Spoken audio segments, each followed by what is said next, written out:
দৌলতদিয়ার ৭ নম্বর ফেরিঘাটের যে ফেরিটি থেকে আজকে আরেকটি বাস কুষ্টিয়ার এসবি পরিবহন পদ্মা নদীতে তলিয়ে গেছে, সেই ঘটনাটা এখানেই ঘটেছে আজকে শুক্রবার সকাল 10টায়। আমার পেছনে যে দেখতে পাচ্ছেন পরবী ফেরি, এই ফেরিতে সকাল 10টার দিকে এসবি পরিবহনের একটি বাস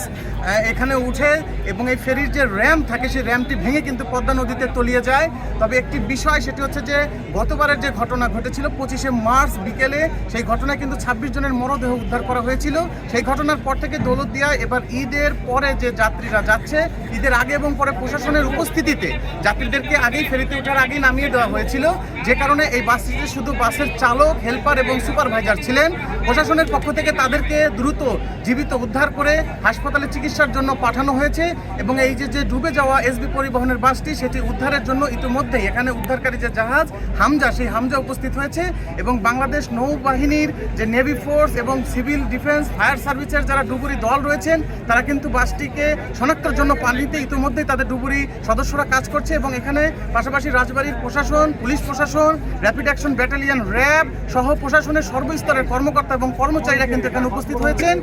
তো স্থানীয়রা বলছেন, কেন বারবার এরকম ঘটনা এই দৌলতদিয়ার ঘটছে? ব্যবস্থাপনা, ফেরি ব্যবস্থাপনা এবং ঘাটের যে আধুনিকায়ন, সেটি দ্রুত করতে হবে যাতে আর কোনো প্রাণহানি এখানে না ঘটে। দৌলতদিয়ার 7 নম্বর ফেরিঘাটের পরবী ফেরি থেকে এই ছিল সর্বশেষ